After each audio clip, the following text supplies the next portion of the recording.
अस्सलाम वालेकुम students. Hope you all are fine.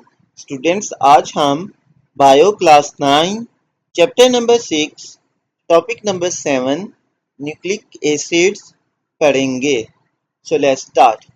बच्चों, जैसे कि ऑलरेडी हम पढ़ चुके हैं, we are talking about biomolecules और बायोलॉजिकल मॉलिक्यूल्स। ठीक है, molecules which are found in living organism.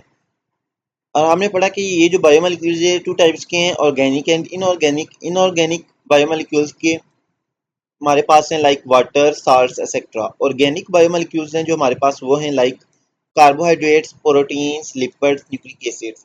तो कार्बोहाइड्रेट्स, प्रोटीन्स और लिपिड्स को हम ऑलरेडी डिस्कस कर चुके हैं।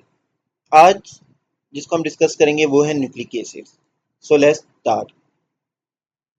Nucleic acids are the most important organic biomolecules which store and transfer hereditary information from one generation to next।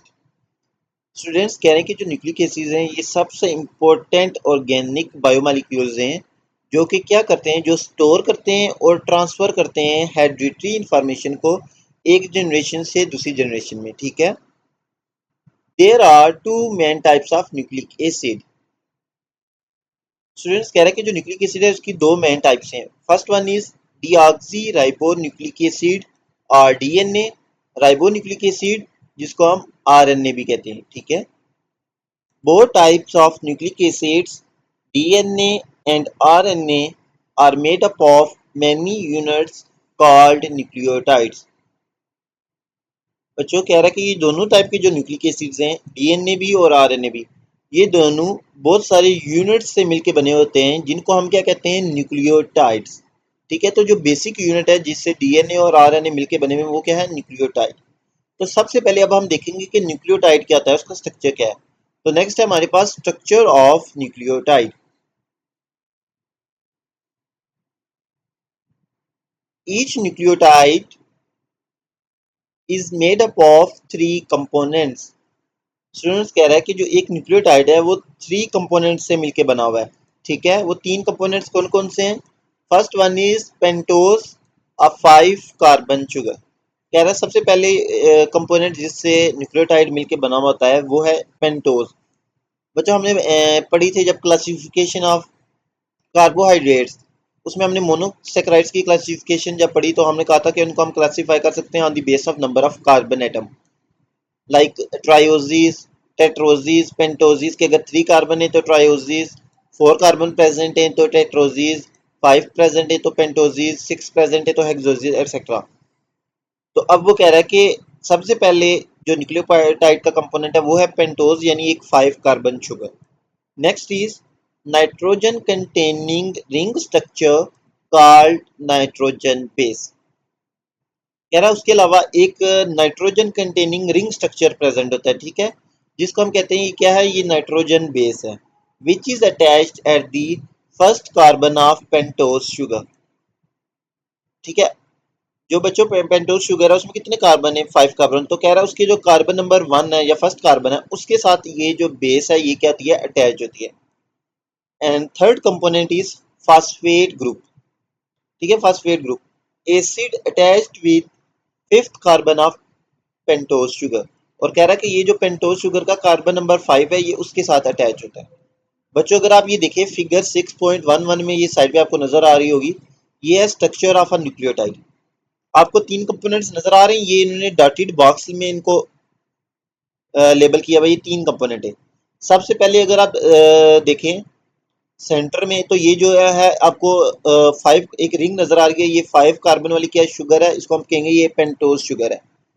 और आगे इसके देखिए कार्बन भी उन्होंने मेंशन किए हुए, कार्बन 1, कार्बन 2, 3 एंड 4 एंड 5। ठीक है, तो कार्बन नंबर 1 पे अगर आप देखें तो ऊपर वाली साइड पे ये अटैच है जिसमें ये येलो कलर है, ये एक नाइट्रोज रिंग लाइक स्ट्रक्चर है, ये क्या है, ये नाइट्रोजिनस बेस है। ठीक है, उसके अलावा अगर आप देखें कार्बन नंबर 5 पे अटैच है एक फास्फेट ग्रुप। ठीक है, तो ये तीन कंपोनेंट्स होते हैं न्यूक्लियोटाइड के basic, phosphate group, pentose sugar and nitrogenous base.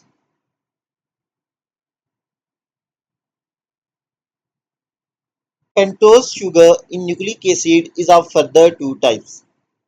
अब जो बच्चों हमने ये जो कंपोनेंट्स पढ़े ना, 3 कंपोनेंट्स पढ़े, कौन कौन से? Pentose 5 carbon sugar, nitrogen base and phosphate group.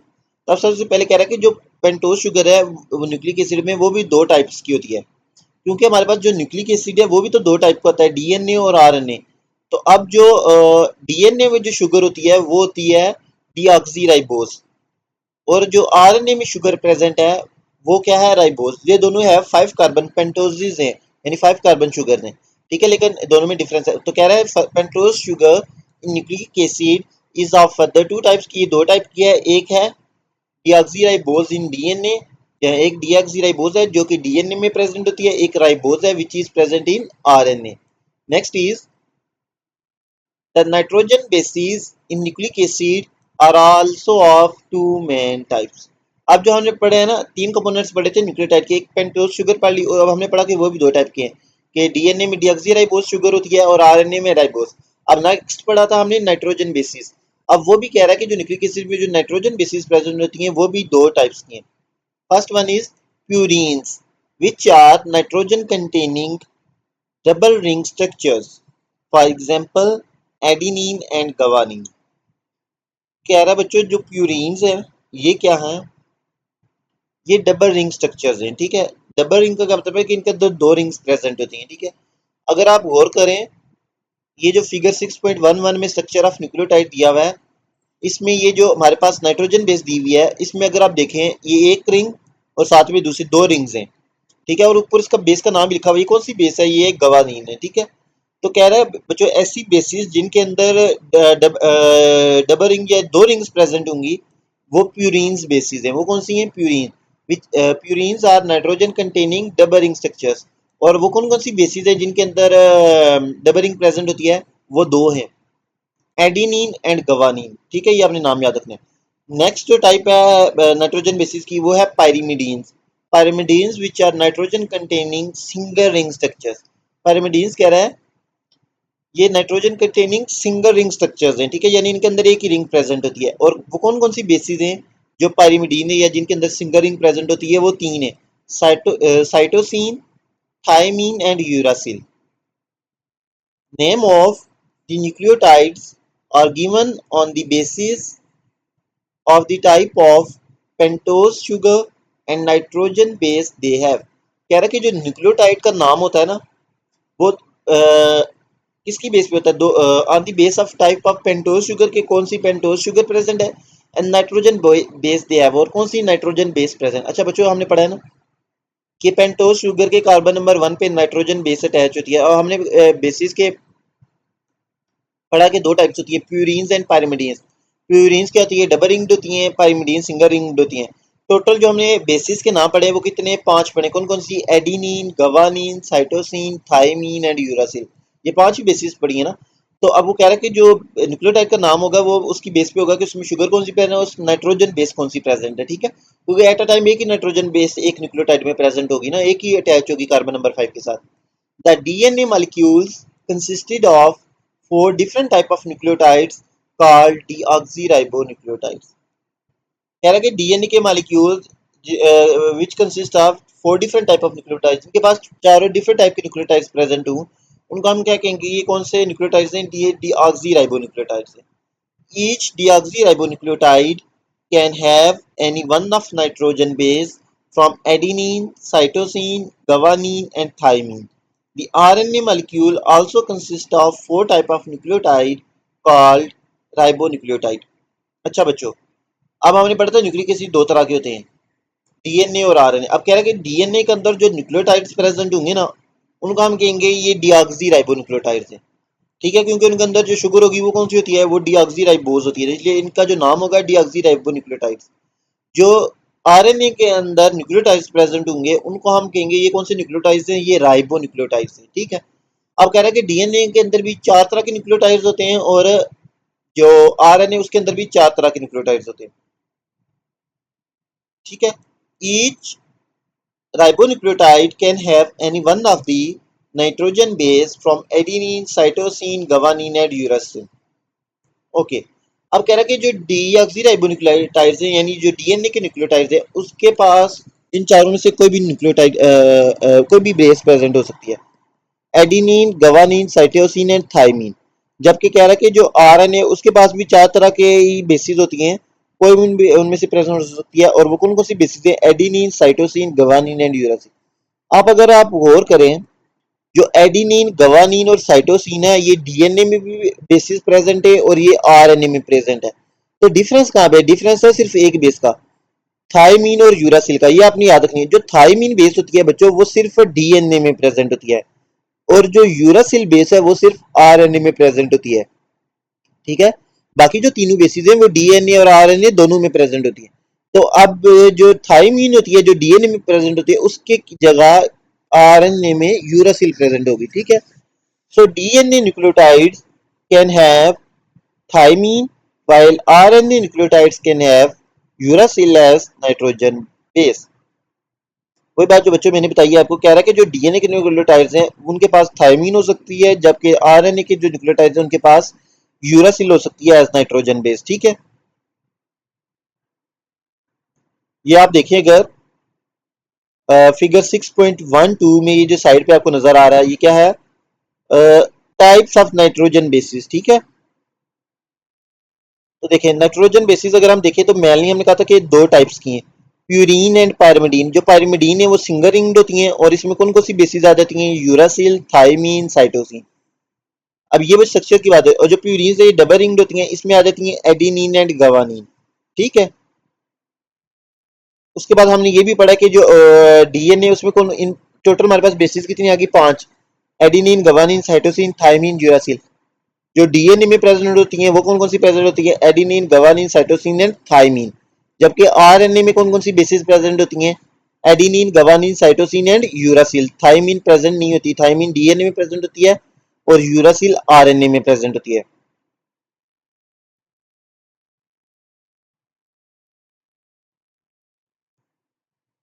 ये आप देखें नेक्स्ट पेज पे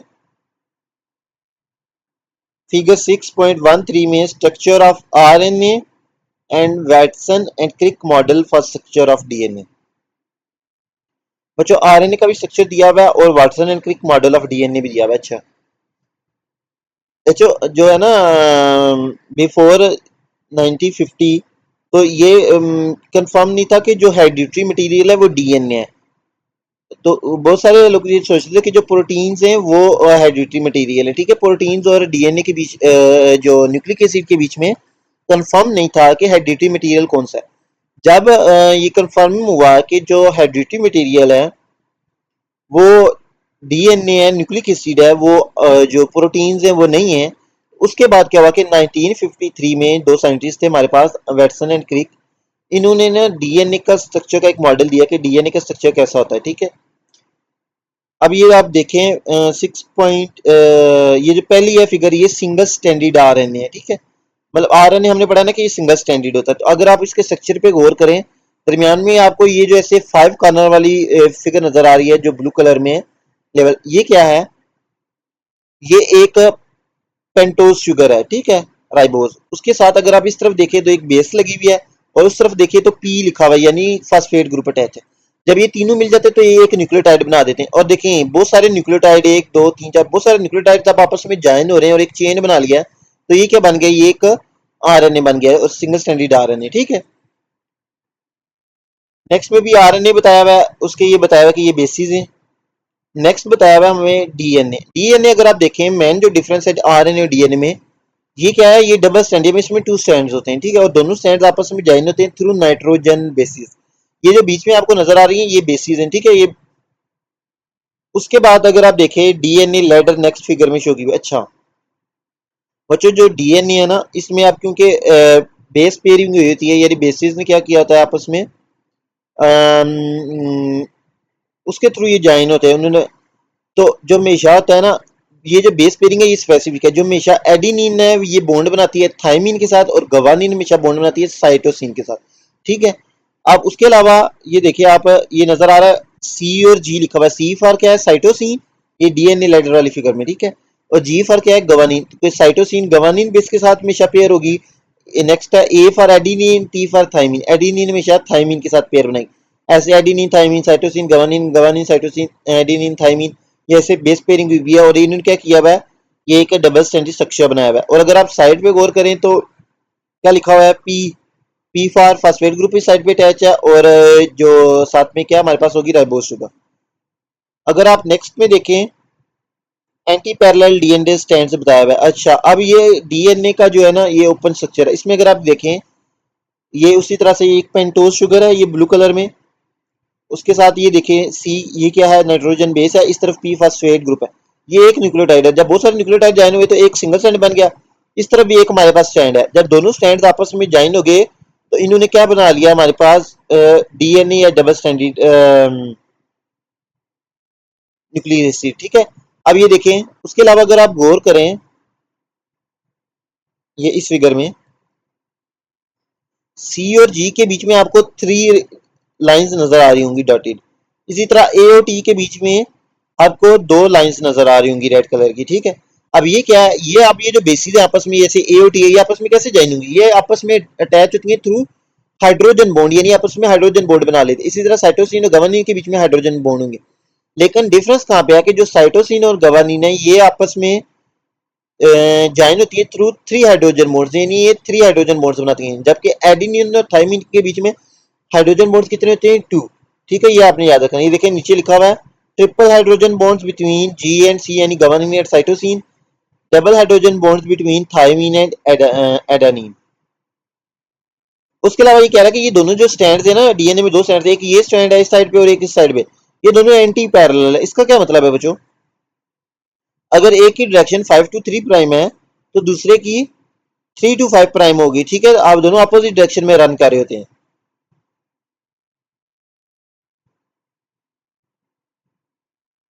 नेक्स्ट है बच्चों हमारे पास स्ट्रक्चर ऑफ डीएनए, के डीएनए का स्ट्रक्चर कैसा है।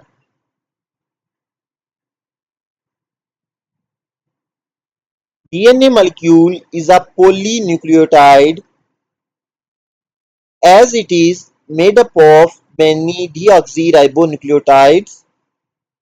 कह रहा है बच्चों, जो डीएनए का मॉलिक्यूल है ये बेसिकली क्या है, एक पोलीन्यूक्लियोटाइड है। बहुत सारे न्यूक्लियोटाइड जब आपस में ज्वाइन होंगे तो वो एक पोलीन्यूक्लियोटाइड बना लेगा ना, एक पोलीन्यूक्लियोटाइड है। As it is made up of many deoxyribonucleotides, क्योंकि ये बहुत सारे डीऑक्सीराइबोन्यूक्लियोटाइड से मिलकर बना हुआ है। Each next nucleotide binds through it's phosphate at the third carbon of pentose sugar of previous nucleotide. ये बच्चों अगर आप फिगर देखें तो आपको समझ आ जाएगी।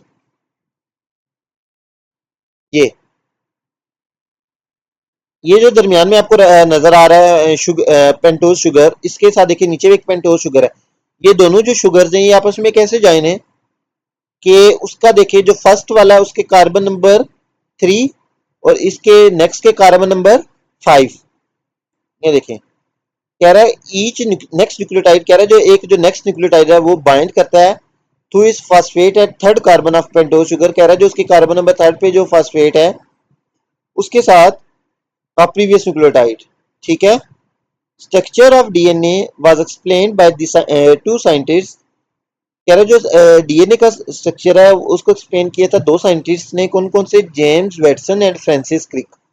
The main points of Watson and Crick model of DNA are. अच्छा बच्चों, जो इन्होंने मॉडल दिया था डीएनए का कि डीएनए का स्ट्रक्चर ऐसा होता है, उसके मेन पॉइंट्स क्या थे कि इन्होंने क्या बताया था कि डीएनए का स्ट्रक्चर क्या था। सबसे पहले जो इन्होंने पॉइंट बताया था वो बताया था कि जो डीएनए है ये डबल स्टैंडर्ड है और ये हेलिकल है। ठीक है, ये देखें the DNA molecule, first point देखें, the DNA molecule is a double stranded like a ladder and both strands are coiled around each other like a helix। कह रहा है बच्चों जो डीएनए मॉलिक्यूल है ये डबल स्ट्रैंडेड मॉलिक्यूल है, like अ ladder सीढ़ी की तरह, और जो दोनों स्ट्रैंड्स हैं वो आपस में कायल हुए होते हैं like a helix. Next point इन्होंने बताया both strands of DNA molecules are antiparallel oppositely oriented to each other।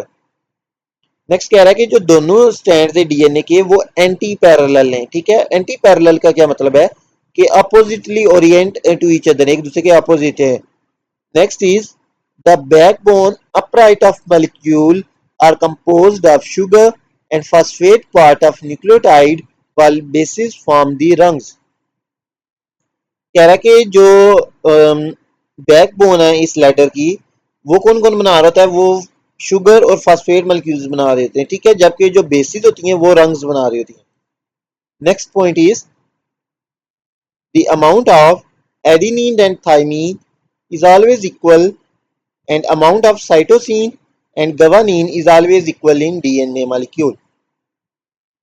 यार बच्चों जो एडिनिन और थाइमीन की जो अमाउंट है वो हमेशा इक्वल होती है और जो साइटोसिन और गवानीन की अमाउंट है वो हमेशा इक्वल होती है एक डीएनए के मॉलिक्यूल के अंदर, ठीक है। Next is base pairing between the both strands is highly specific. जो कह रहे हैं ये बेस पेयरिंग होती है यानी जो बेस आपस में पेयर बना लेते हैं ये स्पेसिफिक होती है। Adenine of one strand always pairs with thymine of other strand while cytosine of one strand always pairs with guanine of other strand। कैसे स्पेसिफिक है? जो एडेनिन है वो हमेशा पेयर करता है थाइमीन के साथ और जो साइटोसिन है वो हमेशा पेयर बनाता है गवानीन के साथ। Due to this base pairing principle, the sequence of nucleotides in one strand is complementary to the sequence of nucleotides in the other strand। यार इस जो बेस पेयरिंग के प्रिंसिपल की वजह से जो एक न्यूक्लियोटाइड का सीक्वेंस होता है एक स्ट्रैंड में वो कंप्लीमेंट्री होता है to the sequence of nucleotides in other strand. Next is both strands of DNA are held by weak hydrogen bonds. अब कह रहा है ये जो दोनों स्ट्रैंड्स हैं डीएनए के ये आपस में हेल्ड कैसे होते हैं, जुड़े हुए कैसे? Through weak hydrogen bonds. There are 2 hydrogen bonds between adenine and thymine and 3 hydrogen bonds between cytosine and guanine. ये बच्चों हम ऑलरेडी पढ़ चुके हैं कि जो एडेनिन और थाइमीन बेसिस है इनके बीच में 2 हाइड्रोजन बॉन्ड्स प्रेजेंट होते हैं और साइटोसिन और गवानीन के बीच में 3 हाइड्रोजन बॉन्ड्स प्रेजेंट होते हैं। The diameter of double helix of DNA is thoroughly uniform and is about 2 nanometre. उसके अलावा इन्होंने ये बताया कि जो डीएनए का जो डायमीटर होता है वो ऑलमोस्ट का यूनिफॉर्म सेम होता है थ्रू आउट और उसका डायमीटर होता है अबाउट 2 नैनोमीटर। ठीक है बच्चों, तो ये स्टूडेंट्स हमारा टॉपिक कंप्लीट हो चुका है। फिर आपको समझ आ गया होगा। If you have any doubt you can ask in comment section. Please like share and subscribe my YouTube channel. Thank you.